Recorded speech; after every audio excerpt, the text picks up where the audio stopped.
We're continuing our series through the Gospel of Matthew, which has been a lot of fun. And so we're going to be picking up kind of where we left off in Matthew chapter 16. If you guys want to turn there, I just kind of want to just give a little bit of a context as we step into these verses. These are we're going to finish basically out this chapter. And it is three pivotal, important moments in a row where these are very familiar conversations that Jesus has with his disciples, and these are extremely important conversations. And what it does is it sets up and frames three foundational aspects of our lives as believers. And so these three pivotal moments, they basically set the foundation, they set the course for what life's all about for all of us. And so these are worth taking some time. I'm really excited about talking about these. These are some of my favorite moments in the Bible. Next week, we're going to focus on, when we started this series, knowing full well that December was coming and Christmas Eve was coming, we kind of jumped over the arrival of Jesus, the actual birth of Jesus. And so we're going to go back to that next week. And then we'll continue on chapter 17 on New Year's Eve. And so it'll be brilliant. So Matthew 16, I just want to let you guys know, I have a header, kind of a title for each one of these three sections. And so this one would be Knowing Jesus, the importance of knowing Jesus. And so this is how it goes, starting verse 13. When Jesus came into the district of Caesarea Philippi, he asked his disciples, "Who do people say the Son of Man is?" And they said, "Some say John the Baptist, and others Elijah, still others Jeremiah, or one of the prophets." And he said to him, "Who do you say that I am?" And then Simon Peter answered, "You are the Christ, Son of the living God." And Jesus said to him, "Blessed are you, Simon Bar-Jonah," which means son of Jonah, "because flesh and blood did not reveal this to you, but my Father who is in heaven. I also say to you that you are Peter, and upon this rock I will build my church, and the gates of hell will not overpower it." Jesus asks two questions, rapid fire, back to back. First one is, who do people say that I am? What's the word on the street? What's the scuttlebutt? What's the news on TMZ? And so they just are recounting what they've heard. And so some say that you're John the Baptist, Elijah, Jeremiah. All three of these people are no longer with us. They're passed away. So basically they're saying people are under the idea that you are a reincarnated, resurrected prophet. You are one of these guys come back to life. And now we know Elijah had an unusual death. He never actually died. He was taken up in a chariot of fire, which was pretty impressive. That would be a cool way to go. Talking about drama. I don't think any Super Bowl halftime show could measure up to being taken up in a chariot of fire. That'd be pretty amazing. But he's saying, the disciples are saying, people assume you're one of these people who have come back. And so then he asks a second question, a follow-up. He says, "But who do you say that I am?" Now this week, more than ever, I sat down and pondered, what's up with the two-question thing? Why even ask the first one? And you got to understand that Jesus is not asking questions of anybody that he doesn't already know the answer to. So to me, the purpose and the meaning, the reason behind asking this question is a lot like in the Garden of Eden after the fall, where God says, "Where are you guys?" Marco, he's not asking because he doesn't know. He's not asking because Adam and Eve are champion hide-and-go-seekers. They're really good at camouflage. He's asking for their benefit. Where are you?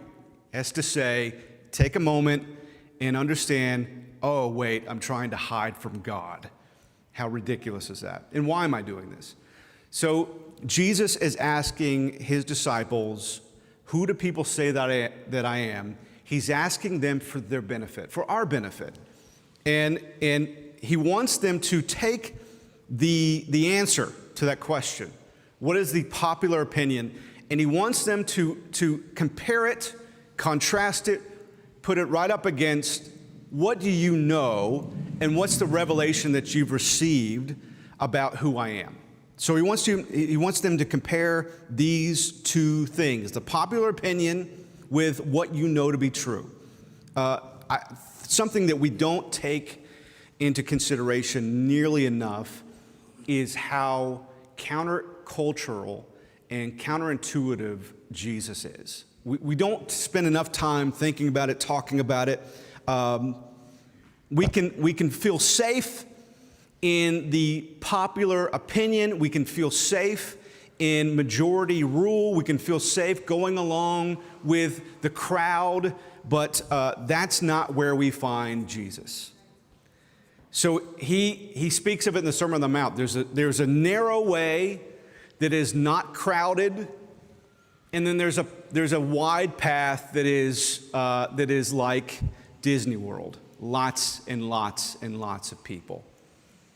And so this is the way that his ministry was so controversial, because he talked about, okay, the last are first, the least are greatest. If you want to actually gain life, you lose it, which we'll talk about in a minute. He doesn't go the way of the crowd. Jesus? That was an amen from heaven. Chris, you're preaching well. Drop the mic.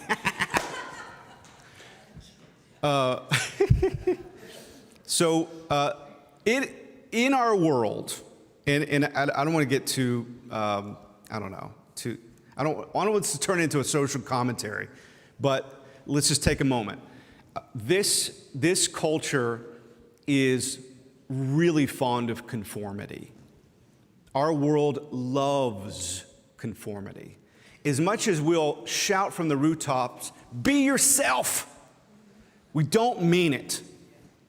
We don't mean it at all. We say be yourself as long as yourself agrees with myself. Be yourself, but do it in a certain way that is acceptable, socially acceptable by me. So to disagree, you have to wear a scarlet letter. So here's Jesus saying, what's the popular opinion? What's everybody saying? And then he's almost putting them on the spot. But what do you say? And then he's letting them sit in that, and suddenly they're having to deal with the fact that you're a weirdo. Because you think differently, and because it's not what everybody thinks, you are weird.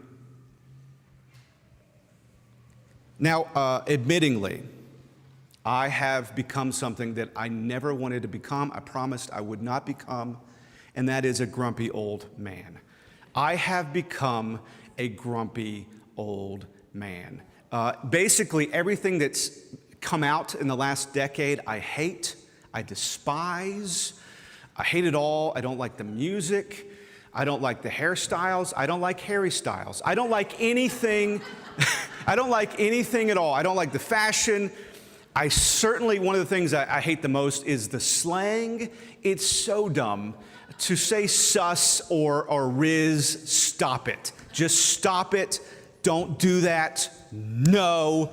And so I've learned, and I promised I would stay, as growing up, I made myself the promise, I would stay current, I would stay connected, I would stay cool. I lost that before I hit 40. It was gone. I was already yelling at people on my lawn, you stupid kids and your crazy rock and roll music and your pickup trucks and your girlfriends, get out of here. So I don't know what that means. But one of the things that I've really been hard on, like I said, has been the slang. Now, understanding completely, growing up, we all had slang. This is nothing new. It's just their slang is dumb and my slang was cool. So, but there is a kernel, a seedling of good intention in my giving young people a hard time about stuff like that. There's a seedling. Now, the majority of it, I'm grumpy, I'm old, and I'm just an old man. But the one thing I would say that is sort of underneath all that, and I could certainly do it in a nicer way, other than mockery, but I'm not a big fan of conformity. And I think a lot of speech, a lot of slang, it's a social contagion. And so it's just a mindless parroting of what happens. And so people don't even realize they do it. And if you stop and realize, you said the word literally 306 times in one sentence. And that wasn't the thing. That didn't happen 10 years ago. It is a social contagion. To exclaim when something goes good or you win something, let's go! And you see it in every sporting event ever, and you can see their mouths do that. It's not conscious, it's a social contagion. That didn't happen 10 years ago, it's caught. Now, I'm not saying that's bad, I'm not saying that thing is evil, it's not. It's silly, and I'm fine with it, it's okay. The world keeps spinning, I'm fine. Jesus loves me. But I wish someone told me, I wish more people told me as a young man, buddy, you need to fight through the noise. Don't just mindlessly mimic what you see. Don't just go along. There has to be a resolve on the inside of us, especially when we're young. And these are young men that Jesus is talking to. We forget. We think of disciples and we see pictures of them, and they're wise old men. They look like ZZ Top, right? They look like they're well bearded and they look older. And you're like, okay, Peter's probably the oldest, and he might be 21. These are young men, and so Jesus is saying, guys, I need you to contrast and consider going the well-worn paths of the world versus living what you know to be true. Romans 12:2 is one of my favorite verses in the entire Bible, and the Apostle Paul makes his statement. He makes this declaration: do not conform to this world. Don't do it. Instead of that, be transformed by the renewing of your mind. This conversation that Jesus is having is speaking to that very, very thing. What is it that renews our mind? He calls it out. He says it. He says, Peter, when Peter steps up and says, who do you say that I am? Peter's like, you're the Christ, you're the Messiah, you're the Son of God. You've shown up, you're saving us all. This is beautiful. And then Jesus says, and this is my translation, win a winner, chicken dinner. Ding, ding, ding. That is correct. But Jesus goes on to say, that did not come from you.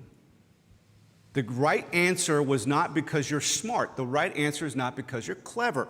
The right answer came to you not through flesh and blood, not because you were taught it, but because your eyes were opened by God. He says, God, my Father in heaven, revealed that to you.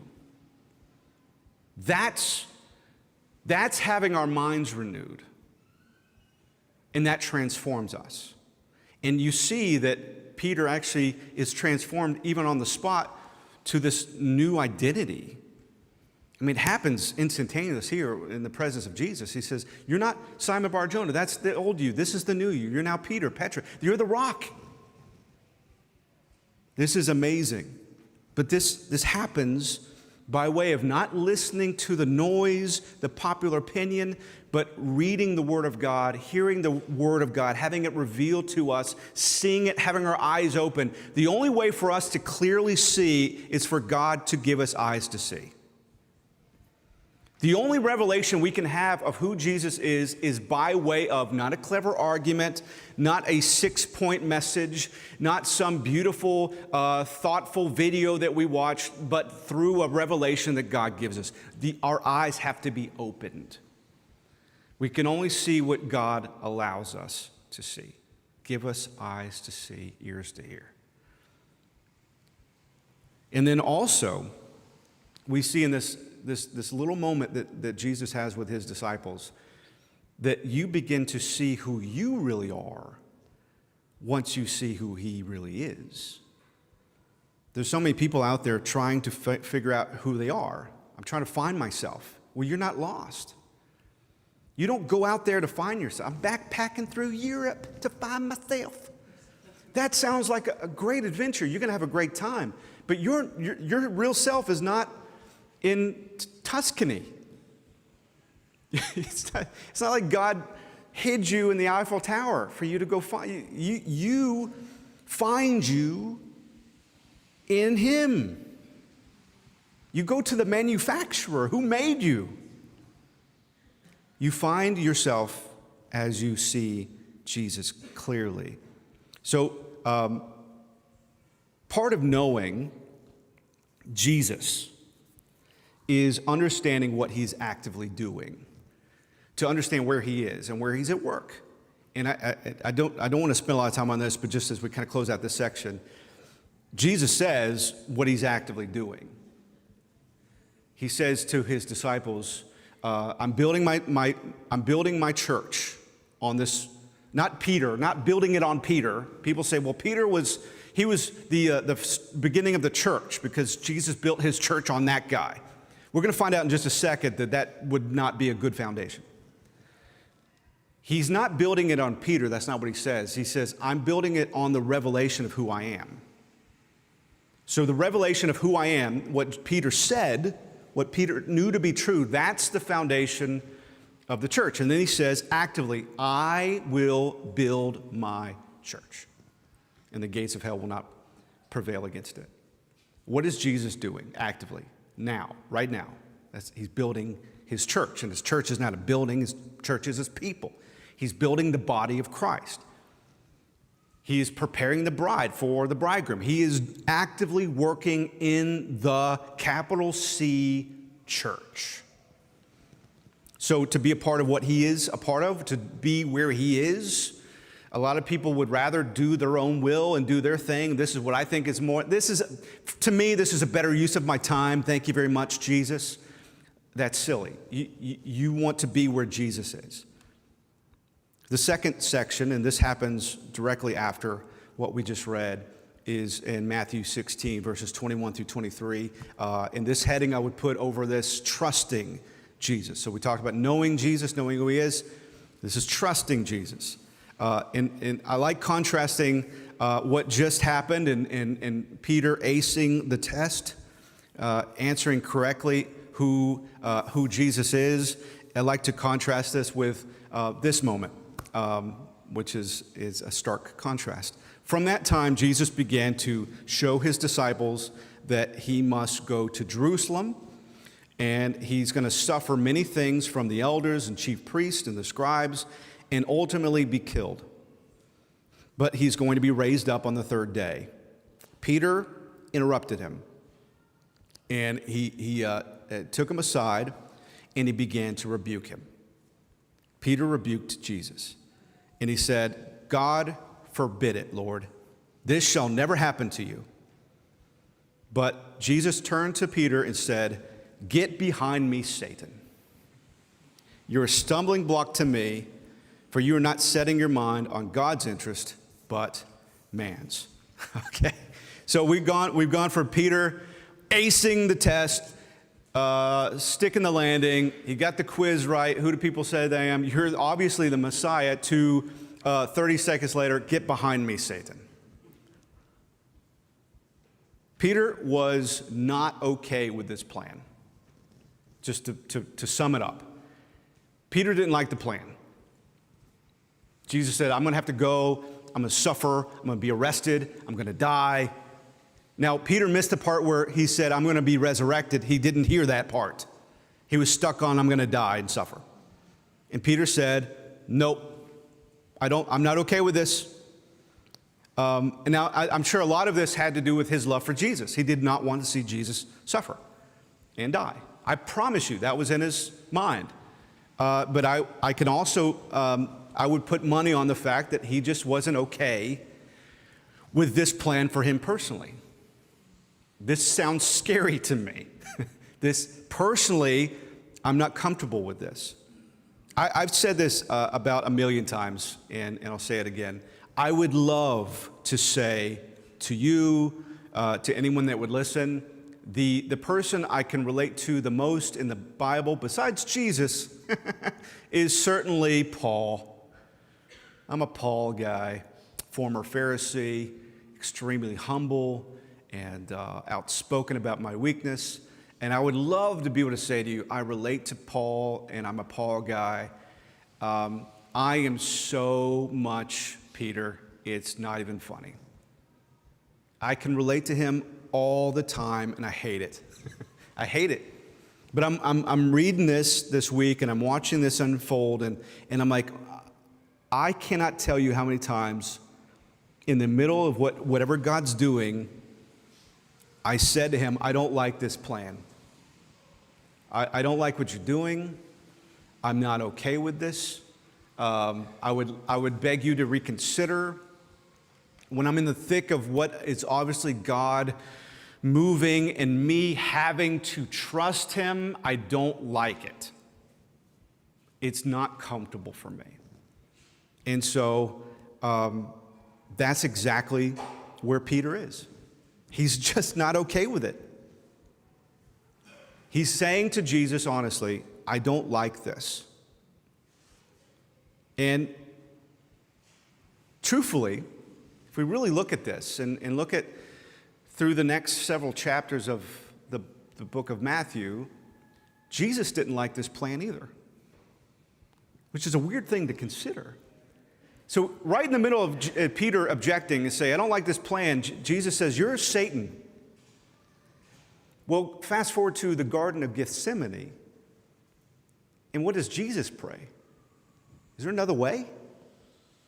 Can we go plan B? I don't like this plan.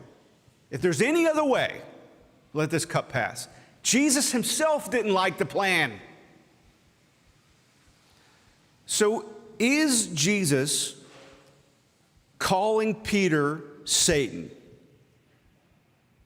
Or is there more to the story here? I would say there's more to the story. How did Peter get the first question right? The Bible says that God told him. His Father revealed it to him. Why did he get the second question wrong? Well, this reminds us of this, even this what he's presenting reminds us of a moment several chapters earlier where Jesus is tempted by the devil. And the devil says to Jesus, hey, the path you're on, there's an easier way. You can go around all the pain, the suffering, the death. You can go around, just kneel to me, no big deal, and you'll get it all. You'll get the reward without the price. So Jesus hears the words that he's heard just previous. And he's like, that's Satan. So it's almost like he's talking through Peter. Satan, get behind me. Peter got it wrong because he was listening to the wrong voice. He got it right when he was listening to the right voice.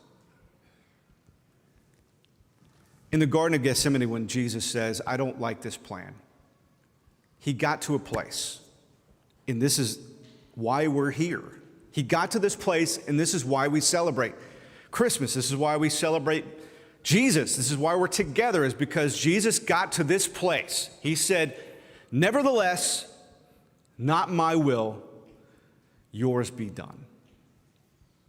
He put his very life in God's hands and in God's will. That's why he went to the cross. That's why we are saved. But even that statement, not my will but yours be done, it sort of harkens back to what's being said here. You are not setting your mind on God's interests, but man's. You're not focused on God's will, you're focused on yours. Humanity. Yeah, but I think I know better. Peter had to trust Jesus. He was forced. The disciples had to trust Jesus. They had to trust that he knew what he was doing. We live there. We walk there. We abide there. There's no other way. You can't control your life and walk by faith. In fact, those two things are completely at odds. You can't be in control and live by faith. I could stop with the first part. You can't be in control. You don't get to. Any illusion of control is an illusion. It's a facade. You might feel like you are right now in this moment, but give it a beat and the wheels fall off and you're like, what do I do here? The last section here is so powerful, and all this is crescendoing. And we've talked about seeing Jesus, knowing Jesus, trusting Jesus. In this section, he addresses following him, following Jesus. And so this is verses 24 through 26. We all know these verses here, and they're so powerful, so significant. Jesus said to his disciples, if anyone wishes to come after me, that person must deny themselves, take up their cross to follow me. Whoever wishes to save his life will lose it. Whoever loses his life for my sake will find it. For what will it profit a man if he gains the whole world and yet forfeits his soul? Or what will a man give in exchange for his soul? Deny yourself, take up your cross, follow him. Deny yourself, take up your cross, follow him. Galatians 2:20, speaking of the Apostle Paul, this is, again, one of my favorite verses in the Bible. Galatians 2:20, I've been crucified with Christ. It's no longer I who live, but Christ who lives in me. In the life which I now live in the flesh, I live by faith in the Son of God who loved me and who gave himself up for me. Jesus did not come to earth, take on human flesh and frailty. He didn't live a sinless life and die a sinner's death for the primary reason of giving to us some sort of divine example or divine role model. He didn't do that to show us how to do this correctly. He's not primarily a divine example. Jesus did all those things to become a divine substitute. Not example, substitute. Jesus could model this in front of us in three-dimensional form, in person. It doesn't mean we can do it, because we can't. The disciples had Jesus in physical form, and they failed miserably time after time after time. That's not it. And so many messages we've heard, we've listened to, we've taken notes on, we've rehearsed, we've listened to again, have been encouragements just to do right because it's right to do right, just do what Jesus did. The beginning of following Jesus is acknowledging and admitting, I can't. Deny yourself. What does that mean? Throw in the towel. Some people think denying yourself is just resisting the devil urges that you feel. Those devil urges. I should eat a granola bar, and the devil's urging me eat 7 donuts. The devil made me do it. Is that in there somewhere? Sure. But I think way bigger than that, in fact, something that helps us with that is acknowledging I'm weak. The spirit is willing, the flesh is weak. I fall short. I don't have the goods. Denying yourself is not just in the moment making the right decision. Denying yourself is saying, I can't do this. This is above my pay grade. This is above my head. God's not asking us to march like little Christian soldiers. He's saying, I need you to run a marathon and win it, and not trip, not fall. I need you to do it perfectly, to run it like you're going to win the gold medal and beat everybody else, run it better than everybody else, run it perfectly. And some bravado inside of me says, yeah, I can do that, but the truth is we all know I can't. So Jesus ran the race for me. Jesus secured the prize for me. He won the gold medal, gave it to me as a gift. His grace is so sufficient that I could stumble and fall and never make it off the starting block, and yet I still get the gold medal. That's why we wrestle with grace. Grace is only for losers, and who wants to stand in that line? Grace, God gives grace to the humble. What that means is God gives grace to people that realize they have no other course. There's no other way. I can't. To deny yourself is to say, I cannot. So what do? Step 2, then take up your cross. What does that mean? To take up the finished work in the cross of Jesus Christ. And to say, in fact, I'd say a better translation, be taken up by the cross. You are elevated, you are saved, you are purchased with a price, you are redeemed, you are forgiven because of what Jesus did on the cross. And to live with that reality every single day is to understand how great that sacrifice was. Take it up. Take it up. Champion that thing. Wave it. Make it the centerpiece of your life. Look what the Lord has done for me. He loved me enough to die this gruesome death. And if there's ever a day where I'm like, I don't feel very loved, I don't feel very valued, take up that cross. Be reminded. He loves you this much. And that's a lot. Deny yourself. Realize you can't. Take up your cross. Realize He has for you. And the third step might be the toughest. And follow me. That ain't easy. Following Jesus is not for the faint of heart. Following Jesus is something that is incredibly difficult, increasingly difficult.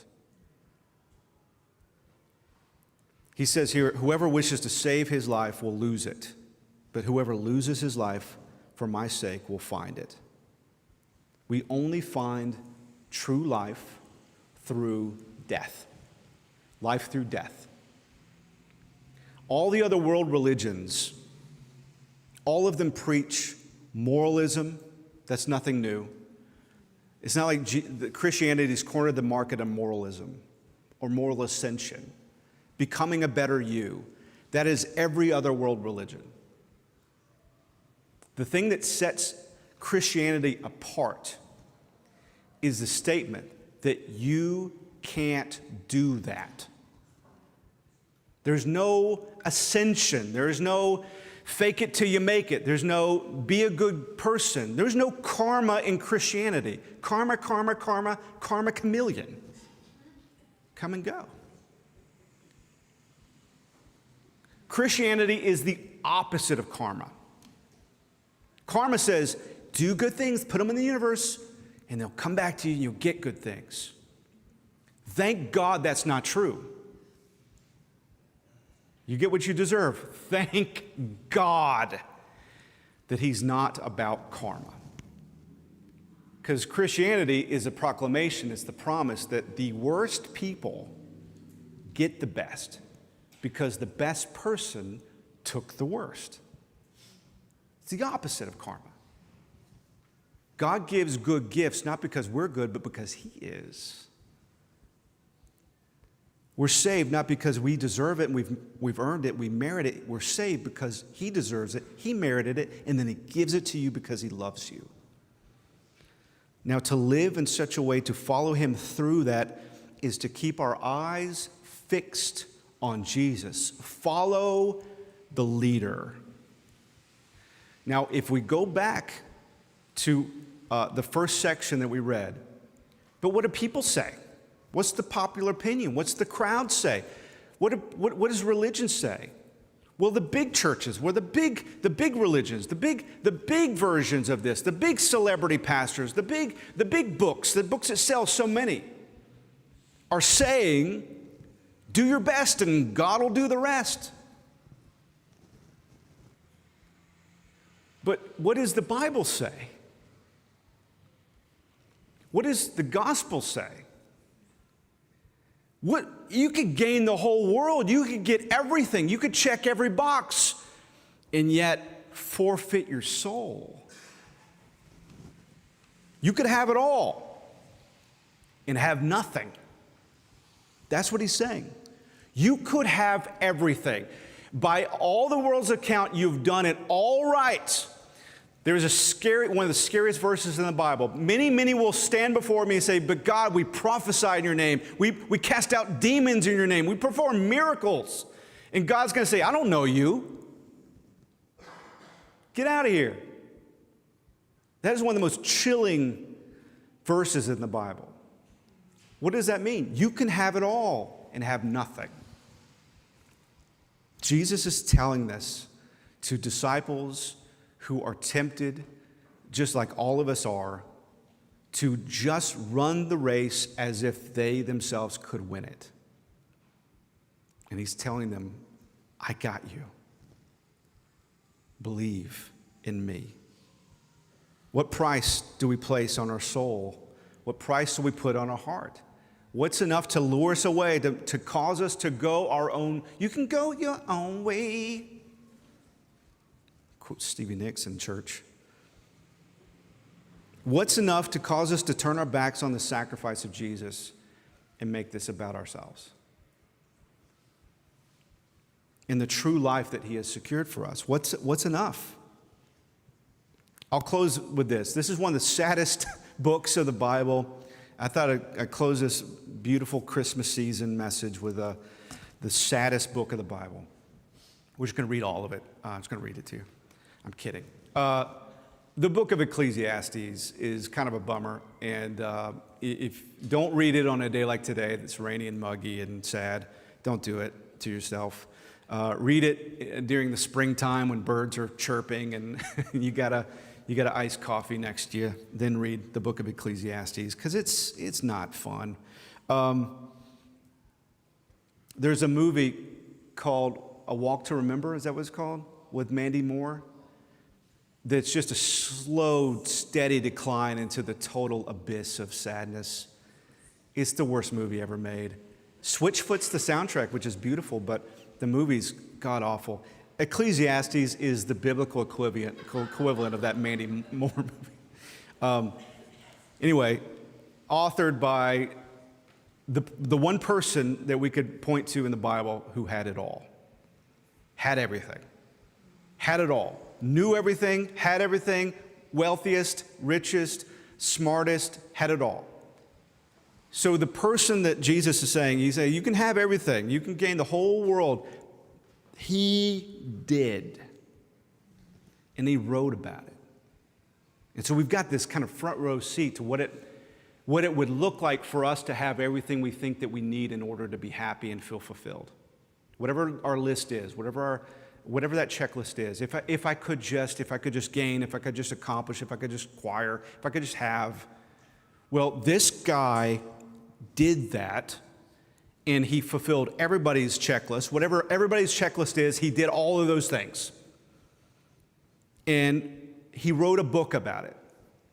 And the theme of the book is this phrase that's repeated over and over and over throughout the whole book. Vanity, vanity, it's all vanity. He calls it like a puff of smoke. Nothing. Nothingness, nothingness. Emptiness, emptiness. It's all for nothing. He writes this book, Ecclesiastes, that is contrasting what life looks like if you got everything, but you don't have the one thing that we're talking about today. Take God out and give me everything else, and you've got nothing. Put God in and take everything else away, you have everything. And Jesus plus nothing equals everything. Not Jesus plus your good performance, not Jesus plus your good ideas, not Jesus plus your good works. Jesus plus nothing equals everything. And with Jesus, everything begins to have meaning. Jesus illuminates and gives meaning to everything. He fills every corner of our lives. These are the three foundational, fundamental aspects of our lives. Our life in Him is, first and foremost, we see Him for who He is, not for what the world says. So many people talk, and you see it online, you see people say it, shout it from the mountaintops. They talk as if God is fallen and they are perfect. If God was a good God, He'd do what I think. You are a grain of sand on the seashore. You're a blip. What do you know? It's so funny that the irony of people who talk about as if there is no God and they know better. I know better.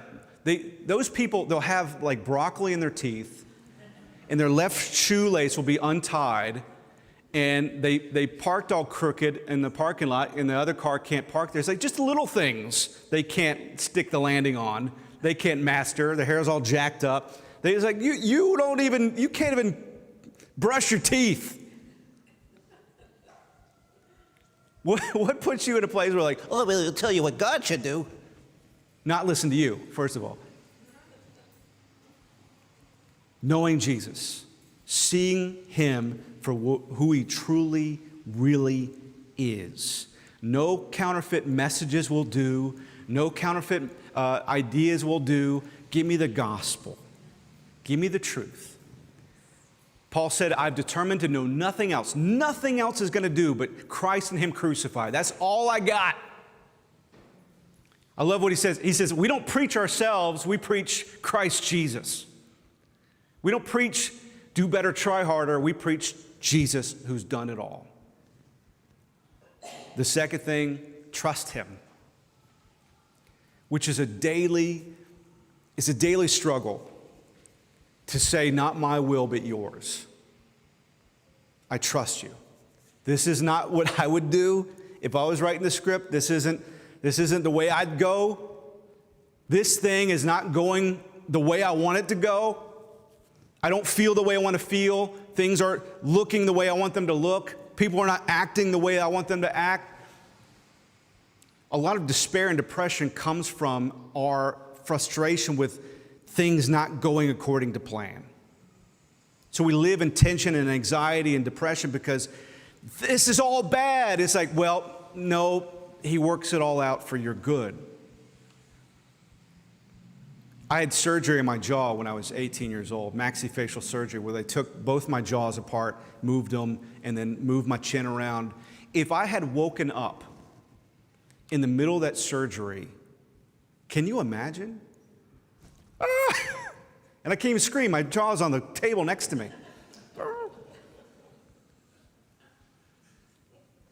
But you wake up after, and you go through the recovery. And then suddenly I look back, I'm 46 now, and I'm like, thank God I did that. God works it all out. There's pain. The Bible even talks about it's like childbirth, what we're in the middle of here. Childbirth is not, I was there with my wife. That was not like the most fun date we'd ever had. Isn't this great? I hate you. But then Berkeley's sitting back there, not listening to the message. And